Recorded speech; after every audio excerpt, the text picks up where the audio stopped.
I left that meeting, I walked out and I sort of said, if you guys want to go that way, it's not with me.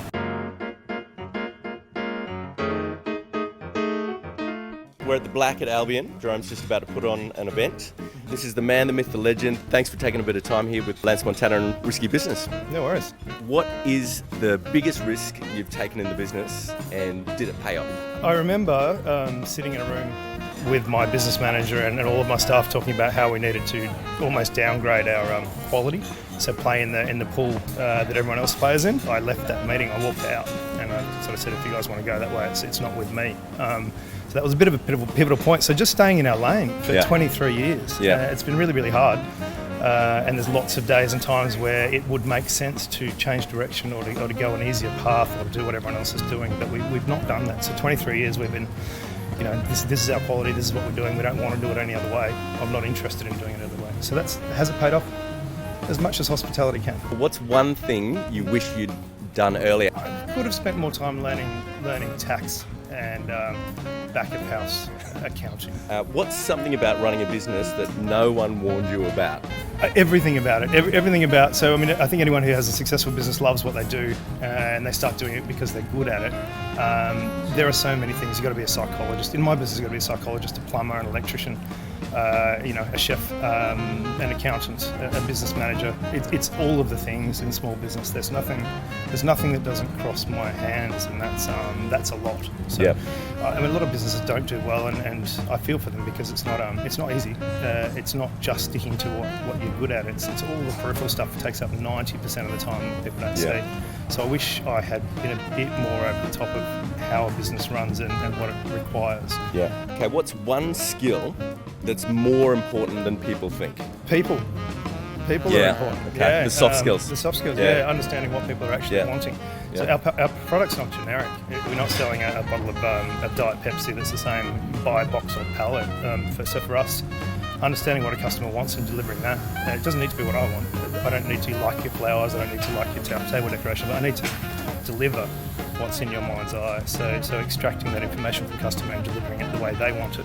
What's a business trend that you think is overrated? It's been a while, but I think in hospitality I see a lot of people boasting about how they don't work in the businesses. So the trend is to do less. And obviously effective that is either generic business or failed business. So the trend is to have a business that runs itself. I don't see how that works. I just don't see that very often. Is there any non-negotiables that you absolutely must have in your daily routine? Checking in with all the crew. Trying to remain tight, see where everyone's at, whether they're comfortable, whether we're delivering properly what we've promised.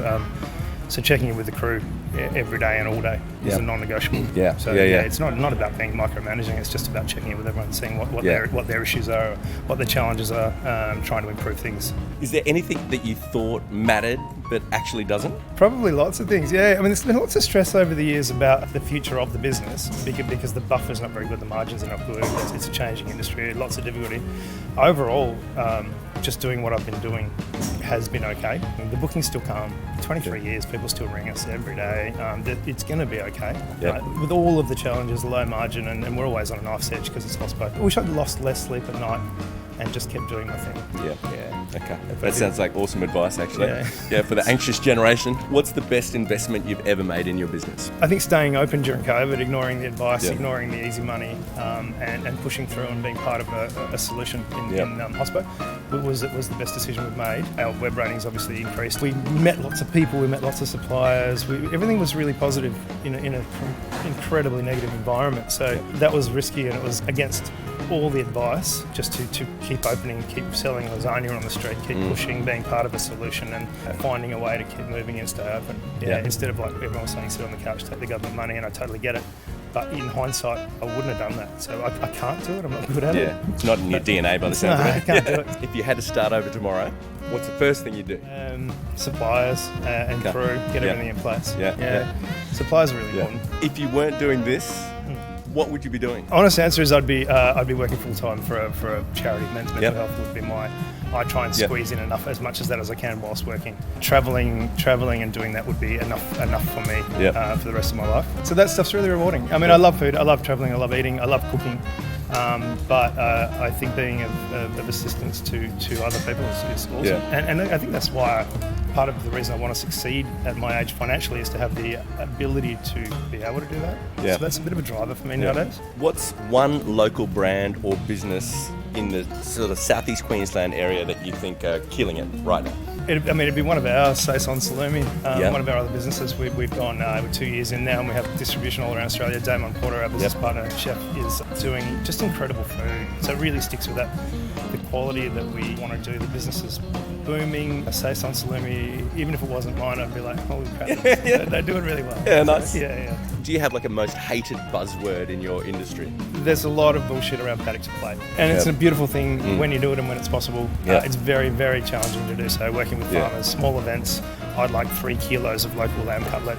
No one's driving 7 hours to get it. The whole system is flawed. Yeah. But paddock to plate is something that's thrown around a lot and so rarely true. Yep.